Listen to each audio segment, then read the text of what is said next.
Hello everyone, RBS degree college Meja खास के online platform पे सभी छात्रों का हम हार्दिक स्वागत करते हैं। छात्रों, बीएससी एजी फर्स्ट सेमेस्टर के अंतर्गत जो आपका सब्जेक्ट है फंडामेंटल ऑफ सॉइल साइंस के अंतर्गत जो आपका टॉपिक है छात्रों जो है वह है कंपोनेंट्स ऑफ सॉइल जो है। मतलब इसका अर्थ यह हुआ कि मिट्टी के घटक किस तरीके आपके मृदा निर्माण में जो है अपना सहयोग करते हैं और अपने जो है घटकों को किस तरीके संयोज कर जो है मिट्टी की उर्वरता को बढ़ाते हैं और उनकी उत्पादकता जो फसल हम उस क्या कहते हैं मिट्टी के अंतर्गत लेते हैं या उस भूमि के अंतर्गत लेते हैं तो उस फसल को जो है उत्पादित करने में, विकास करने में, वृद्धि करने में जो है हमें जो उत्पादन मिलता है, आज हम लोग इसके विषय में पूरा अध्ययन करने चल रहे हैं छात्रों जो है। ठीक है, आइए स्क्रीन पर चलते हैं। मिट्टी के घटक, ठीक है, तो कंपोनेंट्स ऑफ सॉइल, ठीक है, तो मिट्टी पृथ्वी की ऊपरी सतह पर पाई जाने वाली एक जटिल जो है मिश्रण है। मतलब एक जटिल मिश्रण का अर्थ यह हुआ छात्रों जो है कि जिसमें हमारे जो है कार्बनिक पदार्थ, खनिज जो है कण और हवा और पानी और प्रकाश जो सम्मिश्रण से जो है हमारे मृदा का ऊपरी परत का निर्माण होता है, उसे हम एक जटिल मिश्रण के रूप में जो है प्रदर्शित कर सकते हैं छात्रों। क्योंकि आप भी बहुत अच्छे तरीके से समझते हैं कि जब हम किसी भी मृदा का अगर निर्माण होता है उसमें अगर जो है कार्बनिक पदार्थ की मात्रा और ह्यूमस जो है पदार्थ की अगर जो है एक तरीके से सम्मिश्रण न हो, मतलब शामिल ना हो जो है, तो वह मिट्टी में जो है कोई भी जो है फर्टिलिटी या किसी भी पौधे का जो है आप विकास कभी भी नहीं कर सकते हैं। क्योंकि जो आपके कार्बनिक पदार्थ होते हैं वो आपके मिट्टी की उर्वरता को बढ़ाते हैं और जो है पोषक तत्वों को जो है एकत्रित करते हैं और उसमें जो सूक्ष्म जीव पाए जाते हैं वो भी जो है उस मिट्टी में क्रिया करके जो है अभिक्रिया करके विखंडन करके जो है उस मिट्टी की फर्टिलिटी को बढ़ाते रहते हैं। ठीक है, तो फिर उसके बाद यह विभिन्न प्रकार के कणों, जीवों और पदार्थों का एक संयोजन होता है। मतलब जो आपका मिट्टी के घटक के अंतर्गत आता है छात्रों जो है, अगर वह मृदा में जो है कण ना हो, जीव ना हो, पदार्थ ना हो, तो उस मृदा को जो है आप अच्छे तरीके से जो है आप निर्माण नहीं कर सकते हैं और उसकी उत्पादकता जो है शून्य रह जाएगी छात्रों। तो वहाँ पे जिस पृथ्वी की जो ऊपरी परत है, जो मिट्टी की हमारी ऊपरी परत है, उसमें अगर आपके कण, जीव और पदार्थ अगर मिश्रित ना हो, एक संयोजन की अवस्था में ना हो, तो आपका जो है मिट्टी सही तरीके से जो है उसकी संरचना नहीं बन सकती है। फिर उसके बाद मिट्टी के मुख्य घटक जो निम्नवत हैं। जो पहला आपका घटक हम बता रहे हैं आपको, खनिज के कण जो है। ठीक है, तो खनिज के कण जो है ये मिट्टियों के सबसे बड़े घटक होते हैं। ये चट्टानों के अपक्षय से बनते हैं छात्रों। मतलब चट्टानों के टूटने से, रगड़ने से और कर्षण की प्रक्रिया के द्वारा जो है आपके खनिज के कणों को जो है मिट्टियों में शामिल किया जाता है। फिर उसके बाद खनिज कणों के आकार के आधार पर जो है, मतलब खनिज के कणों के आकार के आधार पर मिट्टी को विभिन्न प्रकारों में जो है वर्गीकृत किया जाता है। जैसे कि बलुई मृदा आपकी हो गई, दोमट मृदा आपकी हो गई, चिकनी मिट्टी हो गई, जो आपको जो है खनिज के कण जो है उसे वर्गीकृत करते हैं और उसे जो है कई जो है सब डिवीजन में बांटते हैं छात्रों जो है। जो आपका जो आपके मिट्टी का घटक जो है, जो खनिज के कण हैं, वो आपकी मिट्टी के निर्माण में संपूर्ण सहयोग करते हैं।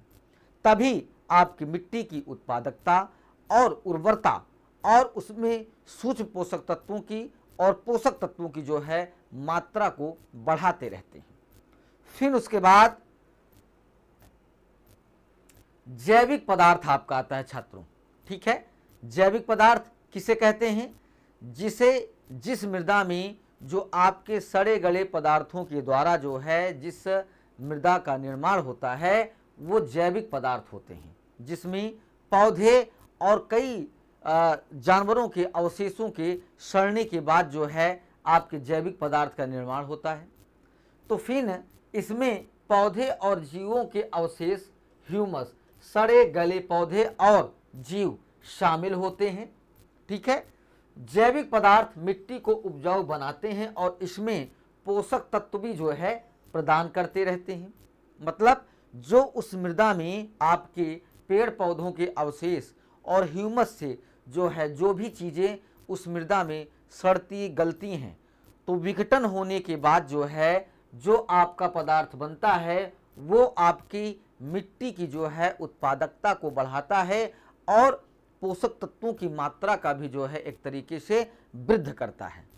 फिर उसके बाद आपका जल आता है छात्रों जो है। ठीक है, जल भी जो है मिट्टी में बहुत ही आवश्यक जो है एक घटक है, जिसके द्वारा मिट्टी अपनी संपूर्ण पोषक तत्वों को और वायुमंडल से जो गैसों का जो है मिट्टी में समावेशन होता है वो जो है जल के माध्यम से ही संभव है छात्रों, क्योंकि मिट्टी उसे जो है अवशोषित करती है, अवशोषित करके जो है पौधों को प्रदान करती है, तो पौधे उसमें वृद्धि करते हैं और अपना विकास करते हैं, जो जल के द्वारा ही जो है संभव है छात्रों। फिर उसके बाद मिट्टी में मौजूद जल पौधों के आवश्यक पोषक तत्व प्रदान करते हैं और मिट्टी के कणों को आपस में जोड़ने में जो है मदद करते हैं। फिर उसके बाद वायु आपका आता है, हवा, जो आपके मिट्टी की जो है रंध्र को जो मिट्टी के अंदर प्रवेश करते हैं, हवा, पानी और प्रकाश जो है वो भी आपकी मिट्टी की जो है उर्वरता को बढ़ाते हैं और पोषक तत्वों का जो है वृद्धि करते हैं, सूक्ष्म पोषक तत्वों का वृद्धि करते हैं। ठीक है, तो वायु जो है मिट्टी में छोटे छोटे रिक्त स्थान होते हैं जिनमें वायु मौजूद होती है। मिट्टी में वायु की उपस्थिति पौधों की जड़ों को सांस लेने में जो है मदद करती है। मतलब कहने का अर्थ ये है कि अगर आपके मिट्टी में जो है वायु का अगर प्रवेश होता है तो एक तरीके से जो है वो पौधों की जड़ों को जो है सांस लेने में जो है मदद करता है, क्योंकि आपके वायु के द्वारा जो है कुछ ऐसी भी जो है क्या कहते हैं जीव पाए जाते हैं जो आपके वायु के और प्रकाश के जो है उपलब्धता से जो है उस मिट्टी में जो है अपनी उर्वरता मतलब अपनी जो है जीवन चक्र को चलाते हैं, जिससे उस मिट्टी की उर्वरता को एक तरीके से बढ़ावा मिलता है। फिर उसके बाद मिट्टी के घटकों का महत्व जो है, ठीक है, मतलब जो मिट्टी के घटक हैं, कंपोनेंट्स हैं, वो किस तरीके हमारे मृदा को क्या कहते हैं लाभ पहुंचाते हैं, तो उसे हम बतला रहे हैं कि जैसे खनिज कण आपका है, ये मिट्टी की संरचना बनावट को जो है निर्धारित करती है, जो इसका मुख्य जो है कार्य है छात्रों और लाभ भी है। फिर आपका जैविक पदार्थ आता है। ठीक है, तो जैविक पदार्थ मिट्टी की उर्वरता को बढ़ाते हैं और पौधों को पोषक तत्व भी जो है प्रदान करते रहते हैं, जो इसका मुख्य महत्व है जो है, ठीक है, घटक का। फिर उसके बाद जल आपका आता है छात्रों जो है, तो पौधों को आवश्यक पोषक तत्व प्रदान करता है और मिट्टी के कणों को आपस में जोड़ने में जो है मदद करता रहता है, जो आपके जल के द्वारा ही जो है ये चीज़ें संभव है छात्रों जो है, क्योंकि जल आपका जो है आपके मिट्टी के कणों को जो है जोड़कर और उसकी संरचना में अपना एक सहयोग देता है कि मृदा हमारी अच्छी उर्वरता उसकी अच्छी रहे, उसकी बनावट अच्छी रहे, आकार उसका अच्छा रहे, उसमें पोषक तत्व अच्छे तरीके से पाया जाए, सूक्ष्म जो है जीव भी अच्छे तरीके से पाए जाए। तो ये सारी चीज़ें जो है आपके जल के जो है संयोजन मतलब सहयोग के द्वारा ही संभव हो सकता है छात्रों। फिर उसके बाद वायु आपका आता है। ठीक है, तो पौधों की जड़ों को सांस लेने में जो है ये मदद करता है। ठीक है, जो आपके वायु के द्वारा जो है संभव हो सकता है। फिर उसके बाद मिट्टी के प्रकार आपके आते हैं, ठीक है। तो मिट्टी के विभिन्न प्रकारों में अलग अलग अनुपात में घटक जो है पाए जाते हैं। कुछ सामान्य प्रकार की भी जो है मिट्टियां हैं, जिसे हमने जो है आपको बताया कि बलुई मिट्टी जो है बलुई मिट्टी, इसमें रेत के कण अधिक होते हैं। यह पानी को जल्दी सोख लेती हैं, लेकिन पोषक तत्वों का धारण करने में जो है क्षमता इनकी कम पाई जाती है, ठीक है। क्योंकि बलुई मिट्टी पानी सूखना जो है उसका मुख्य जो है एक विशेषता है, क्योंकि बलुई मिट्टी में जो है आपके खनिज के कण, चट्टान के कण, शैल के कण बहुत ज़्यादा मात्रा में पाए जाते हैं। फिर आपका आता है दोमट मिट्टी, ठीक है। दोमट मिट्टी, इसमें रेत, चिकनी मिट्टी और साल्ट का मिश्रण होता है, जो यह पानी और पोषक तत्वों को संतुलित मात्रा में धारण करती है और अधिकांश फसलों के लिए जो है उपयुक्त होती है, जो आपकी दोमट मिट्टी है छात्रों। तो जैसे कहा गया है कि किसान भी जो है इस चीज़ को कहते हैं छात्रों जो है कि बलुई दोमट मिट्टी सबसे अच्छी मिट्टी मानी जाती है, क्योंकि इसमें सारी जो है फसलें आप उगा सकते हैं और अच्छी पैदावार आप जो है ले सकते हैं जो है। फिर उसके बाद चिकनी मिट्टी आती है छात्रों जो है। इसमें चिकनी मिट्टी के कण अधिक होते हैं। यह पानी को धीरे धीरे सोखती है और पोषक तत्वों को अधिक मात्रा में जो है धारण करती है, ठीक है। जो चिकनी मिट्टी का कार्य है छात्रों जो है, जो उसका महत्व है, उसकी विशेषता है।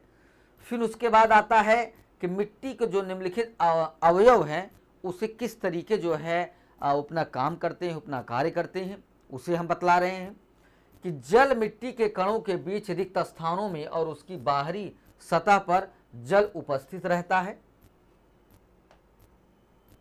फिर उसके बाद वायु मिट्टी के कणों के बीच स्थित स्थान में रंध्र कहलाते हैं। मतलब वायु और मिट्टी के कणों के बीच में जो रिक्त स्थान होता है छात्रों जो है उसे रंध्राकाश कहा जाता है, जो आपके हवा और पानी और प्रकाश का जो है प्रवेश होता है, जिससे मिट्टी जो है अपनी अपघटन या फर्टिलाइजेशन की प्रक्रिया जो है अपना निरंतर चलाती रहती है, जिनमें जल के साथ साथ वायु भी रहती है। इस वायु ने पौधों की श्वसन क्रिया जो है चलती रहती है। फिर आपका आता है मृत जीवों जैसे पेड़ पौधे, जीव जंतु और जीवाणु के सड़ने से मिट्टी में कार्बनिक पदार्थ आ जाते हैं, जिन्हें ह्यूमस कहा जाता है। ह्यूमस मिट्टी को नाइट्रोजन एवं फास्फोरस जो है प्रदान करता रहता है, ठीक है। तो कहने का अर्थ ये है कि जो हमारे मृत जीव हैं, जब ये इनके पेड़ पौधे के अवशेष और इनके जीव जंतु के जो शारीरिक बनावट जो है जब मिट्टी के संपर्क में आता है तो उनकी जो है विघटन की प्रक्रिया जो है स्टार्ट होती है। तो उसके द्वारा जो है मिट्टी में ह्यूमस की मात्रा बढ़ती है, जो आपके नाइट्रोजन और फास्फोरस को जो है एक तरीके से प्रदान करता है, ठीक है। फिर अकार्बनिक पदार्थ जिन पत्थरों से मिट्टी का निर्माण होता है उनमें उपस्थित अकार्बनिक पदार्थ भी मिट्टी में मिश्रित हो जाते हैं। रासायनिक खाद एवं उर्वरक के प्रयोग से भी मिट्टी में अकार्बनिक पौष्टिक तत्व जो है आ जाते हैं, जो कि आपके जो है अकार्बनिक पदार्थ की जो है प्रक्रिया को निरंतर जो है चलाते रहते हैं। फिर उसके बाद खनिज मिट्टी में उपस्थित खनिज पदार्थ पौष्टिक तत्व जो है कहलाते हैं, ठीक है। जो खनिज मिट्टी में उपस्थित खनिज पदार्थ होते हैं वो एक तरीके से मृदा का पौष्टिक जो है तत्व कहलाता है, जो पौधों के वृद्धि और विकास में सहायक होते हैं। इनमें hydrogen, oxygen, nitrogen, phosphorus, potassium, calcium, magnesium और लोहा, तांबा, जस्ता आदि जो है प्रमुख रूप से जो है उस मृदा में जो है सम्मिलित होते हैं। फिर मिट्टी बनाने में निम्नलिखित जो कारक जो है काम करते हैं उसे हम बतला रहे हैं कि सूर्य पत्थरों को गर्म करता है, जिससे वे प्रसारित हो जाते हैं।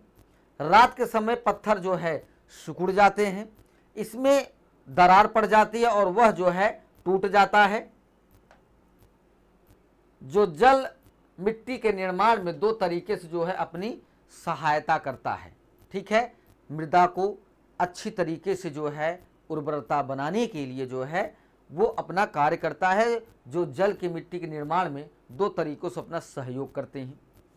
तो सूर्य के ताप से बनी दरार में पानी भर जाता है, जो यदि जमा जाता है तो वह दरार को चौड़ा कर देता है, लेकिन यदि पानी बाद में जमता है तो यह दरार को और भी चौड़ा करके, क्योंकि बहता हुआ व जमा हुआ पानी पत्थर को छोटे छोटे टुकड़ों में जो है तोड़ देता है, जिससे आपके अपक्षय की प्रक्रिया वहां पे निरंतर चलती रहती है।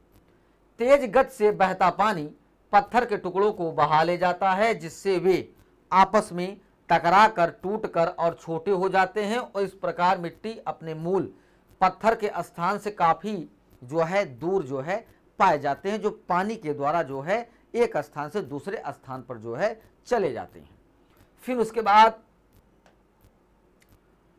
हवा पत्थर के टुकड़े आपस में टकराकर छोटे टुकड़ों में बंट जाते हैं। जीव भी जो है मिट्टी के बनने की प्रक्रिया को प्रभावित करते हैं। लाइकेन पत्थरों की सतह पर उगते हैं, जो पत्थर को चूर्ण के रूप में जो है बदल देते हैं, जो आप काई के जो है साधारण भाषा में छात्रों अगर समझा जाए तो जो काई जो है जो चट्टान में जो है पनपते हैं, तो वो भी जो है धीरे धीरे चट्टान को जो है कहने का अर्थ ये विघटन करके उसे चूर्ण के रूप में, रवे के रूप में जो है उसे बांट देते हैं। फिर उसके बाद जो आपका परसेंटेज है जो है 10% भाग में जो है आपका कैल्शियम, मैग्नीशियम, पोटेशियम, सोडियम तथा टाइटेनियम अधिक मात्रा में, किंतु NP मतलब SPB, Mn, जिंक, कॉपर कुछ कम मात्रा में तथा उन अनेक दूसरे तत्व अल्प मात्रा में जो है आपकी मृदा में पाए जाते हैं। यह नाइट्रोजन का मुख्य स्रोत है तथा कुछ P का 5 से 60% जो है कुल सल्फर का लगभग 80% कार्बनिक रूप में होने के कारण पौधों के लिए बहुत ही महत्वपूर्ण होता है। ठीक है।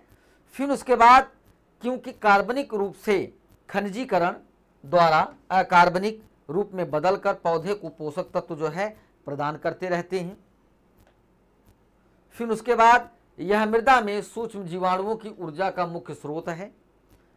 मृदा जल मृदा पादप वृद्ध संबंध में बहुत महत्वपूर्ण कार्य करता है। मृदा जल की मात्रा विभिन्न प्रकार की मृदाओं में भिन्न भिन्न होती हैं, जो जल की उपलब्धता एवं रंध्र अवकाश पर जो है आधारित है। वायु स्थान या रंध्र अवकाश मृदा आयतन का वह भाग है जो मृदा ठोस पदार्थों से रहित होता है। मृदा रंध्र अवकाश में उपलब्ध वायु को मृदा में वायु कहते हैं। मृदा में इसकी मात्रा रंध्र अवकाश एवं उसमें उपस्थित जल की मात्रा पर जो है आधारित होता है, जो आपकी जो है मृदा की उर्वरता को बढ़ाते रहते हैं। फिर उसके बाद मृदा वायु में लगभग 79.2% जो है नाइट्रोजन और 2056% जो है ऑक्सीजन तथा 0.25% जो है कार्बन डाइऑक्साइड उपस्थित होते हैं, जो आपके मृदा के जो है उसके पोषक तत्वों को जो है संतुलन बनाने में मुख्य अपना कार्य करते हैं छात्रों। ठीक है, यहाँ पे यह टॉपिक आपका समाप्त होता है। अगली टॉपिक के साथ उपस्थित होंगे। सभी छात्रों को धन्यवाद।